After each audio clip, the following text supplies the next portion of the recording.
भाई दिनेश जी, मंचासीन सभी वाणी पुत्रों को यथोचित नमन, आशीर्वचन। सामने बैठे हुए गांव के जो साहित्यानुरागी जन हैं, कुछ युवा पीढ़ी के हैं, कुछ प्रौढ़ हैं और कुछ बुजुर्ग भी हैं। एक एक का नाम ले पाना संभव नहीं है। सबसे पहले मैं बहुत बहुत शुभकामनाएं और आशीर्वाद देता हूं अपने इस प्यारे बच्चे मोहित को। थोड़े ही दिन पहले हमारी इनकी मुलाकात हुई, मृदुल जी के साथ ही हमारे घर आए। मुझे अच्छा लगा इनका निर्मल निश्चल स्वभाव, जो आजकल बड़ा दुर्लभ है, और ख़ास तौर से साहित्यकारों और कवियों में। बहुत अच्छा।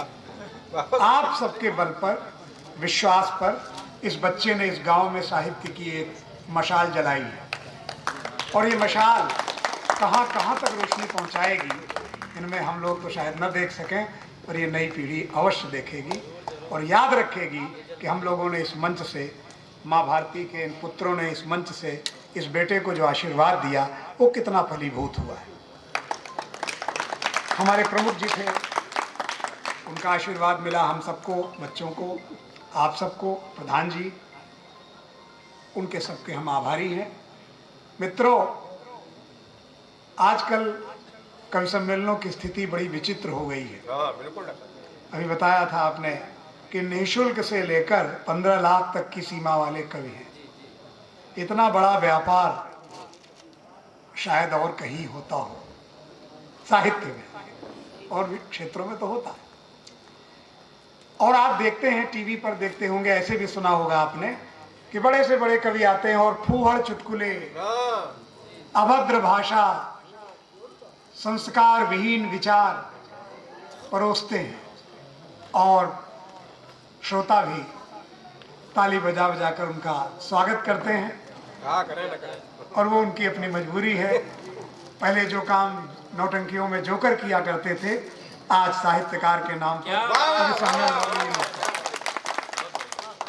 मैं जब अपनी पीएचडी डिग्री के लिए काम कर रहा था, तो आपने एक बड़े कवि का नाम सुना होगा, उनकी कविताएं भी पाठ्यक्रम में पढ़ी होंगी, महाकवि श्याम नारायण पांडे, हल्दी घाटी के कवि, जौहर के कवि। तो मैं उनसे, उनके गांव गया था इंटरव्यू लेने के लिए। तो मैंने कहा कि मंचों की आजकल क्या स्थिति है, इस पर आप अपनी टिप्पणी दीजिए। तो उन्होंने कहा, लिख सकते हो तो लिखो, और अगर किताब छपे तो उसमें छापना, नहीं तो मैं कुछ नहीं कहूँगा। मैंने कहा, दावा है, विश्वास दिलाता हूँ, जो आप कहेंगे वही किताब में छपेगा। तो उन्होंने लिखकर भी दिया, और बातें तो जवानी बताई, हमने नोट किया, पर लिखा हुआ उनका सुरक्षित है। उन्होंने लिखा कि आजकल हिंदी कविता के मंचों को राणों और भाणों ने तबाह कर दिया। मेरी वो पुस्तक जो छपी, और तो वो छपा, मैंने उनको भेजा, तो उन्होंने बड़ा आशीर्वाद दिया। और हिंदी के कुछ बड़े बड़े कवि बहुत नाराज हो गए। एक निर्भय हाथरसी हुआ करते थे, एक बार वो मिल गए तो हमसे भिड़ गए, लेकिन हमारे भी समर्थन में तमाम बुजुर्ग थे मंच के। उन्होंने कहा, भाई जो इंटरव्यू दिया लोगों ने वो लिख दिया, उन्होंने अपनी तरफ से तो कुछ कहा नहीं, पर सच्चाई तो यही है। तो मुझे बड़ी खुशी हुई कि आज का ये मंच बिना फूहड़ चुटकुलों के, जी बिल्कुल, अमर्यादित भाषा के और छंद विहीनता के, लंगड़े छंदों के दोष से मुक्त है। जी बिल्कुल। ये बहुत बड़ी बात है। कविता अक्षर लिखते हैं, नए लिखते हैं, पुराने लिखते हैं, लेकिन जब तक छंदों पर अधिकार न हो। पुराने लोग कहा करते थे कि अगर आप छंदोबद्ध कविता सही ढंग से लिख लेते हो, काव्यशास्त्र का ज्ञान हो गया है, तो आप मुक्त छंद की कविता भी बहुत अच्छी लिखोगे। बिल्कुल, ये बड़े बड़े लोगों का कहना था।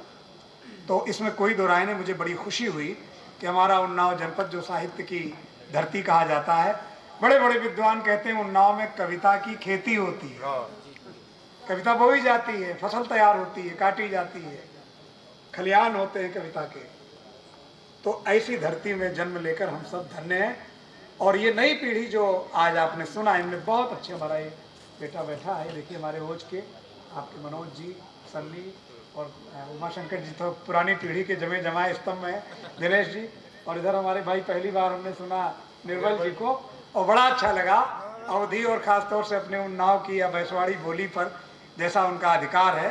तो मुझे रमई काका, काका भैंसवाड़ी सबकी याद आई उनकी रचनाएं सुनकर। और ये हमारा बेटा विमल मृदुल, इसके अलावा और भी थे अनुभव ज्ञानी, सब गए समय को देखते हुए। मैं बहुत समय मैं बहुत समय आपका नहीं लूँगा, इतना भाषण दे दिया मैंने। मेरा तन से, मन से, रोम रोम से इस बेटे के प्रति शुभाशीष। और आप सींचिए इस बेल को। ये बात देखो, एक बार रमई काका जी से हम लोग मिले तो एक सज्जन बाहर के आए हुए थे, आकाशवाणी में गए थे कविता पढ़ने। तो उन्होंने कहा काका जी आप, काका जी ने परिचय कराना शुरू किया। बड़े आदमी अपने छोटे छोटे लोगों को भी कैसे उठाते हैं। तो उन्होंने कहा आपके उन्नाव में कवि बहुत पैदा होते हैं, कारण क्या है। तो काका जी ने एक चीज बताई। उन्होंने कहा आप जिस चीज को बढ़ाना चाहते हो उसको प्रोत्साहन देना शुरू करिए, समर्थन देना शुरू करिए। आप चाहो कि आपकी जवार में, गांव में पहलवान खूब अच्छे हो, तो आप पहलवानों को संरक्षण दीजिए, बुलाइए, दंगल में पुरस्कार दीजिए और स्वागत करिए उनका। माला जैसे आप कवियों को पहनाते, पहलवान को पहनाइए, तो आपके यहाँ पहलवान होने लगेंगे। और एक बात और कही उन्होंने कि अगर आप गुंडे बदमाशों को माला पहना के स्वागत करके सजाते हैं, बैठाते हैं, तो आपके गांव में, जवार में सब गुंडे गुंडे पैदा हो जाएंगे। उन्नाव की धरती कवियों का सम्मान करती है, फूल माला अर्चना सब तरह से करती है, इसलिए उन्नाव में कवि पैदा होता है।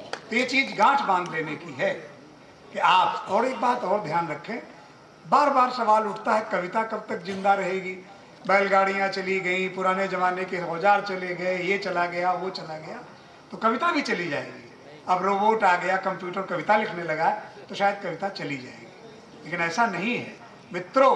इस मंच से मैं कहना चाहूंगा कि जब तक मनुष्यता जीवित रहेगी, हमारे भीतर इंसानियत बची रहेगी, तब तक कविता बची रहेगी। क्योंकि कविता इंसानियत को जन्म देती है, संरक्षण देती है, आगे बढ़ाती है।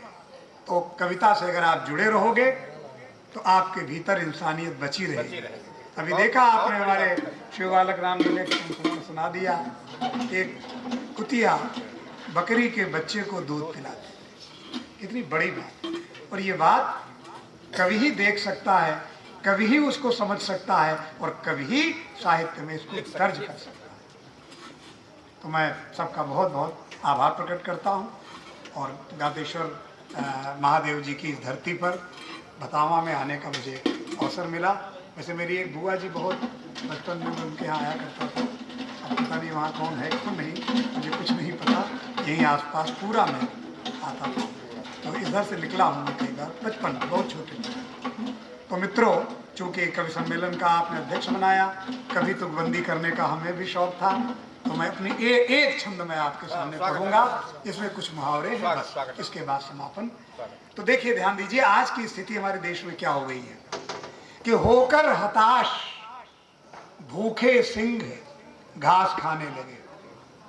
होकर हताश भूखे सिंह घास खाने लगे, प्यास को बुझाने हेतु ओस चाटने लगे। होकर हताश भूखे सिंह घास खाने लगे, प्यास को बुझाने हेतु ओस चाटने लगे।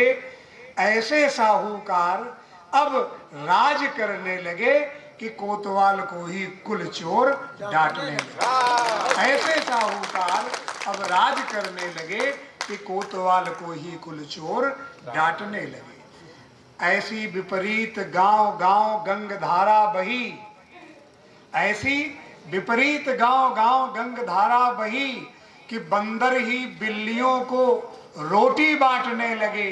और धुन कालिदास बनने की कुछ ऐसी लगी, जिस पर बैठे वही डाल काटने लगे। बस इन शब्दों के साथ बहुत बहुत आपका आभारी हूँ। आपने मुझे अध्यक्षता का स्नेह दिया, सम्मान दिया, इसके लिए मैं बहुत